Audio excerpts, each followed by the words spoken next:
नमस्कार, जय जोहार। स्वागत है आपके अपने YouTube चैनल पर फिर एक नई जानकारी के साथ। साथियों, छत्तीसगढ़ शिक्षक भर्ती हेतु एक बड़ा बदलाव हुआ है। साथियों, आप सभी जानते हैं कि लोक शिक्षण संचालनालय ने एक शेड्यूल जारी किया था, जिसमें विभिन्न प्रकार के डेट दिए थे और जिसमें 8 फरवरी से 14 फरवरी तक सभी अभ्यर्थियों का डॉक्यूमेंट वेरिफिकेशन किया जाना था। अब 8 की जगह 6 फरवरी से डॉक्यूमेंट को वेरिफिकेशन किया जाएगा। साथियों, साथ ही इस वीडियो पर सत्यापन प्रपत्र, अनुप्रमाणन फॉर्म, पुलिस वेरिफिकेशन, चरित्र प्रमाण पत्र, शपथ पत्र सहित संपूर्ण डॉक्यूमेंट की जानकारी आपको मिलने वाली है। तो बने रहिए वीडियो के अंत तक। तो सबसे पहले चलिए दिखाते हैं कि 6 फरवरी से 12 फरवरी तक आपका डॉक्यूमेंट वेरिफिकेशन होगा। साथियों, आप सभी जानते हैं कि इस बार जो भी अभ्यर्थी को आवंटन स्कूल मिलेगा, जिस जिले में उनका स्कूल होगा उसी जिले में उनको डॉक्यूमेंट का वेरिफिकेशन किया जाना है। फिलहाल अभी हमें कार्यालय जिला शिक्षा अधिकारी बलरामपुर जिले का ये आदेश प्राप्त हुआ है, जिसपे लिखा हुआ है 6 फरवरी से 12 फरवरी तक अभ्यर्थियों का डॉक्यूमेंट वेरिफिकेशन किया जाना है, जिसमें विभिन्न अधिकारी कर्मचारियों की ड्यूटी लगाई गई है। अधिकारी कर्मचारियों को पर्सनल डिटेल को आपके सामने शेयर नहीं किया जा रहा है। और यहाँ पर देखिए, बलरामपुर जिले में जो भी साथी को आवंटन होगा, जिस स्कूल प्राप्त होगा, तो शासकीय कन्या उच्चतर माध्यमिक विद्यालय बलरामपुर में डॉक्यूमेंट वेरिफिकेशन कराने जाएंगे 6 फरवरी से 12 फरवरी तक। तो शासन चाह रही है कि यह भर्ती प्रक्रिया जल्द से जल्द पूरा हो और आचार संहिता भी लगने के कयास लगाए जा रहे हैं, इसीलिए जल्द से जल्द इस प्रक्रिया को पूरा करना चाहते हैं। तो साथियों, ये देखिए, पिछले बार का जो हुआ था सेकेंड चरण का, उसमें बस्तर संभाग में जो साथी डॉक्यूमेंट वेरिफिकेशन करवाने गए थे, तो इस प्रकार से दस्तावेज को क्रम से रखे थे। तो आप चाहें तो इसी क्रम में रख सकते हैं साथियों। और अगर कोई डॉक्यूमेंट छूट जाता है तो यहाँ से आप मिलान कर लीजिएगा, ठीक है। तो इन सारे डॉक्यूमेंट की आपको आवश्यकता होगी, तो आप चाहे तो इसका स्क्रीनशॉट ले सकते हैं, या हमारे इस वीडियो के डिस्क्रिप्शन पर आपको व्हाट्सअप ग्रुप का मिल जाएगा, जहाँ पर आप ज्वाइन होकर के सत्यापन प्रपत्र, अनुप्रमाणन फॉर्म, शपथ पत्र नमूना, साथ ही सभी अपडेट आपको वहाँ से प्राप्त होती रहेंगी साथियों। तो देखिए, कौन कौन से डॉक्यूमेंट आपको रखने चाहिए या रखने होंगे। तो सबसे पहले देखिए, व्यापम द्वारा जारी एडमिट कार्ड। तो एडमिट कार्ड बहुत ज़रूरी है। इसके बाद आपका जो रिजल्ट निकला है, ठीक है, तो रिजल्ट परिणाम रैंक सहित ये लगेगा। फिर इसके बाद आप रखेंगे हाई स्कूल सर्टिफिकेट, जिसको 10वीं की अंक सूची बोल सकते हैं। फिर हायर सेकेंडरी की अंक सर्टिफिकेट या 12वीं की अंक सूची बोल सकते हैं। निवास प्रमाण पत्र और जाति प्रमाण पत्र, ठीक है। इसके बाद आय प्रमाण पत्र। साथियों, आय प्रमाण पत्र उन्हीं साथियों को लगेगा जो ओबीसी के कैंडिडेट हैं, ठीक है। ओबीसी के चाहे महिला हो चाहे पुरुष हो, सभी को ओबीसी कैंडिडेट को आय प्रमाण पत्र लगने चाहिए। यहाँ पर एक ध्यान बात ये रखें साथियों कि जो निवास और जाति है वो रिजल्ट आने के पहले के इशू होने चाहिए, ठीक है। मतलब 2 जुलाई को रिजल्ट आया है, तो 2 जुलाई के पहले का आपका निवास प्रमाण पत्र और जाति प्रमाण पत्र इशू होने चाहिए। आय प्रमाण पत्र आप अभी कभी भी बनवा सकते हैं, है ना, इसके लिए इशू नहीं है। अगर आप शासकीय सेवारत कर्मचारी हैं तो उसके मामले में अनपत्ति प्रमाण पत्र, या फिर अनपत्ति प्रमाण पत्र नहीं मिला है तो विभाग को जो आपने आवेदन दिया है उसकी पावती। अगर आप दिव्यांग साथी हैं तो दिव्यांगता प्रमाण पत्र, भूतपूर्व सैनिक के लिए भूतपूर्व सैनिक का प्रमाण पत्र, और व्यावसायिक योग्यता जैसे कि डीएड, डीएलएड या बीएड जो भी आपने आपके पास योग्यता है। इसके बाद शिक्षक पात्रता परीक्षा जैसे सीजी टेट या सेंट्रल टेट। तो ये हो गई आपके डॉक्यूमेंट, जो डॉक्यूमेंट आपको रखने चाहिए, ठीक है। चलिए हम अब बात कर लेते हैं। सत्यापन प्रपत्र आपने भर लिया होगा, और यदि नहीं भरा है तो आप हमारे व्हाट्सएप ग्रुप से सत्यापन प्रपत्र प्राप्त कर सकते हैं। और किस प्रकार से भरना है एक बार अवश्य देख लीजिए। तो चलिए हम आपको ले चलते हैं सत्यापन प्रपत्र की ओर। तो साथियों, ये सत्यापन प्रपत्र 2 पेज का है, आपने भर लिया होगा। अगर नहीं भरा होगा तो यह देख लीजिएगा कि इस प्रकार से मैं बताने की कोशिश कर रहा हूँ। तो देखिए, सहायक शिक्षक दस्तावेज सत्यापन के इस प्रकार से बिंदु हैं। और सबसे पहले तो आपकी आयु 21 वर्ष होना चाहिए 1 जनवरी 2023 की स्थिति में, ठीक है, तथा अधिकतम 40 वर्ष होना चाहिए।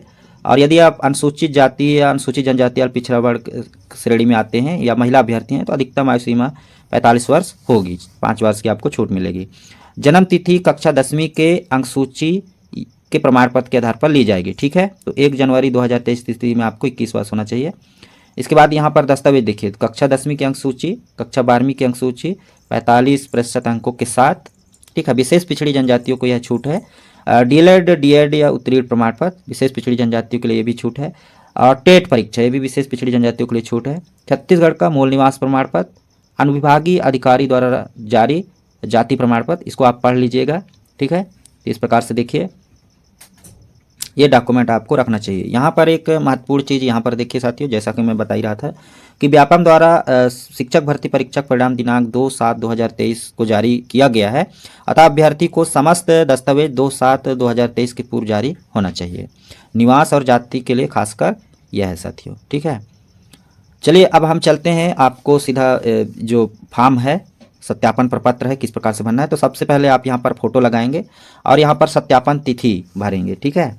सत्यापन तिथि आप जिस दिन सत्यापन के लिए जा रहे हैं उसका भर देना। यहाँ पर आपका अपना रैंक भर देंगे साथियों रिजल्ट से देख करके, ठीक है। फिर जिस टेबल क्रमांक में आप जाएंगे यहाँ टेबल क्रमांक भरेंगे, पात्र वाला कॉलम छोड़ देना है, वहाँ पर अधिकारी भरेंगे।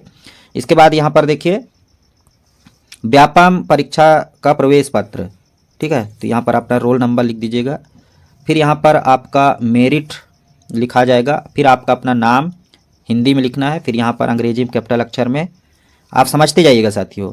फिर यहाँ पर पिता या पति का नाम, ठीक है, टिक करना है यहाँ पर, और फिर इसके बाद नाम लिख देना है। अगर विवाहित महिला है तो यहाँ पर पति का नाम में टिक करेंगे और उनका नाम लिख देंगे, ठीक है। और इसके बाद जेंडर चयन करना है, इसके बाद अपना वर्ग जाति वर्ग चुनना है साथियों, फिर स्थायी पता निवास प्रमाण पत्र के आधार पर, ठीक है। आपके निवास प्रमाण पत्र में जो लिखा गया है उसी को यहाँ पर लिख देना है, ठीक है। फिर जन्म तिथि अपना निकाल लेंगे 1 जनवरी 2023 की। यदि आप जन्म तिथि निकालना चाहते हैं, किस प्रकार से निकालना सीखना चाहते हैं, तो इसी वीडियो के डिस्क्रिप्शन में आपको लिंक मिल जाएगा। निवास प्रमाण पत्र का क्रमांक यहाँ पर लिख देंगे साथियों, यहाँ पर जाति प्रमाण पत्र का क्रमांक। इस प्रकार से जो जो कॉलम में पूछा जा रहा है आप यहाँ पर भरते जाएंगे साथियों, ठीक है। बहुत ही आसान है इसको भरना। ये देखिए जो चीज़ मांगा जा रहा है उत्तीर्ण वर्ष प्रमाण पत्र एवं जारी दिनांक सारा चीज़ यहाँ पर लिख देंगे इसको, ठीक है। और यहाँ पर आपका हस्ताक्षर होगा, नीचे अभ्यर्थी का हस्ताक्षर, यहाँ पर सत्यापन सहायक हस्ताक्षर, यहाँ पर अधिकारियों के हस्ताक्षर हो जाएंगे। ये हो गया सत्यापन प्रपत्र। बहुत सारे साथी सवाल कर रहे थे कि अनुप्रमाणन फॉर्म में किसका हस्ताक्षर होगा, तो चलिए हम अनुप्रमाणन फॉर्म देखते हैं।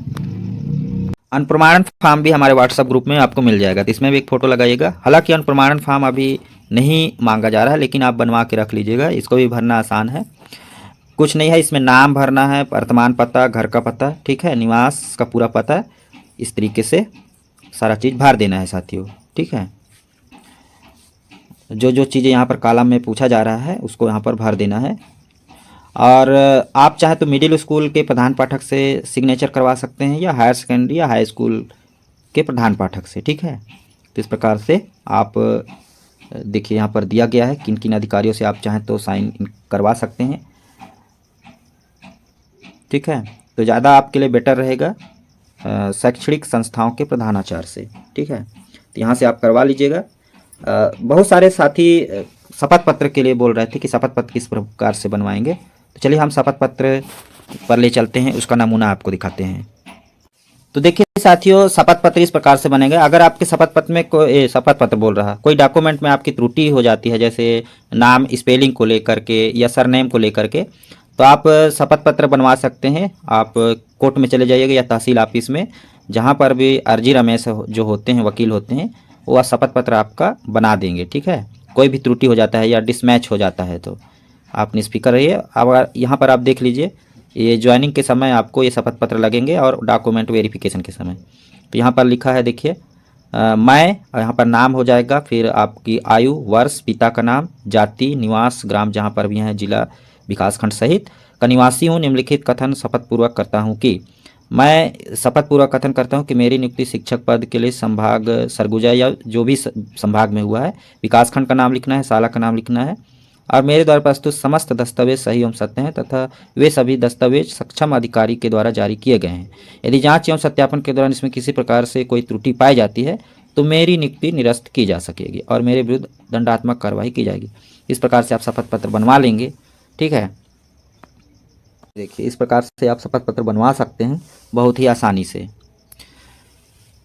तो ये बात हो गई शपथ पत्र की। तो उम्मीद है जानकारी आपको मिल गई होगी। और बात हो गई अब चरित्र प्रमाण पत्र की। तो आप एक एप्लीकेशन लिख करके चले जाइएगा अपने नज़दीकी जो थाना होगा और थाना पर जा करके एक आवेदन दे दीजिए कि मेरी नियुक्ति इस ज़िले के इस ब्लॉक इस स्कूल में हुआ है, मुझे चरित्र प्रमाण पत्र की आवश्यकता है, तो वहाँ से आपका चरित्र प्रमाण पत्र थाना से थाना निरीक्षक जो है बना के दे देंगे। ठीक है,